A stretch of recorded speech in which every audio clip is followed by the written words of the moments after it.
Hillary Clinton ने एक बार पाकिस्तान को चेतावनी देते हुए कहा था, अगर तुम अपने घर में सांप पालोगे और यह सोचोगे कि वह सिर्फ तुम्हारे पड़ोसी को काटेगा, तो तुमसे बड़ा महामूर्ख कोई नहीं है। तुम भारत के लिए आतंकी पालते हो और सोचते हो कि वह सिर्फ भारत पर हमला करेंगे, लेकिन एक दिन ऐसा आएगा जब वे तुम्हारे देश को ही तबाह कर देंगे। आज पाकिस्तान के हालात देखकर यही सच साबित हो रहा है। भारत पर अटैक करने के लिए जो आतंकियों को उसने तैयार किया था, वे अब पाकिस्तान को ही नोच नोच कर खा रहे हैं। हिलेरी ने क्यों दी थी यह चेतावनी? हिलेरी क्लिंटन का यह बयान उनके अपने देश के अनुभव पर आधारित था।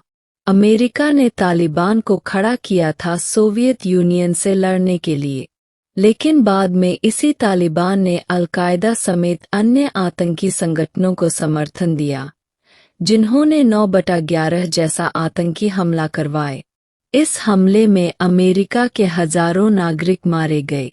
ठीक ऐसा ही हाल अब कनाडा का हो रहा है। कनाडा और खालिस्तानी समस्या। पिछले कई सालों से कनाडा और उसके प्रधानमंत्री जस्टिन ट्रूडो भारत विरोधी खालिस्तानियों का समर्थन करते आए हैं। उन्होंने अपनी सस्ती राजनीति के लिए खालिस्तानियों को इस्तेमाल किया। कनाडा की सरकार को लगा कि ये खालिस्तानी सिर्फ भारत को नुकसान पहुंचाएंगे और हमेशा कनाडा के हित में रहेंगे, लेकिन अब हालात उल्टे हो गए हैं। ये खालिस्तानी खुद कनाडा के लिए सरदर्द बन चुके हैं। कनाडा में खालिस्तानी रैली और विवादित नारे। हाल ही में कनाडा में एक बड़ी रैली हुई, जहां खालिस्तानियों ने भारत विरोधी नारे लगाए, लेकिन इस बार इनके निशाने पर कनाडा की जनता भी थी। रैली में कहा गया, गोरों, अपने देश वापस जा, कनाडा हमारा है और यह खालिस्तान बनकर रहेगा। इतना ही नहीं, उन्होंने यह भी कहा कि कनाडा में रहने वाले गोरे लोग असल में कनाडा के नहीं हैं। वे यूरोप से आए लुटेरे हैं, जिन्होंने कनाडा को लूटा और यहीं बस गए। जस्टिन ट्रूडो के लिए बढ़ती समस्या।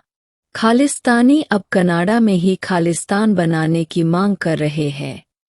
उन्होंने अपने सपनों को भारत में पूरा करने के बजाय अब कनाडा में पूरा करने की योजना बना ली है। कनाडा के नागरिक अब खुद जस्टिन ट्रूडो से सवाल कर रहे हैं, तुमने यह क्या किया? तुम तो कुछ साल बाद प्रधानमंत्री पद से हट जाओगे, लेकिन हमारे सिर पर जो मुसीबत तुमने लाद दी है, वह कई दशकों तक हमारा पीछा नहीं छोड़ेगी। नतीजा क्या निकला? कनाडा ने भारत के लिए जो गड्ढा खोदा था, अब खुद उसी गड्ढे में फंस चुका है। आज कनाडा को उस गहराई से बाहर निकलने का कोई रास्ता नजर नहीं आ रहा। कहावत सच हो गई, जो दूसरों के लिए मुसीबत तैयार करते हैं, वे खुद मुसीबत में फंसते हैं।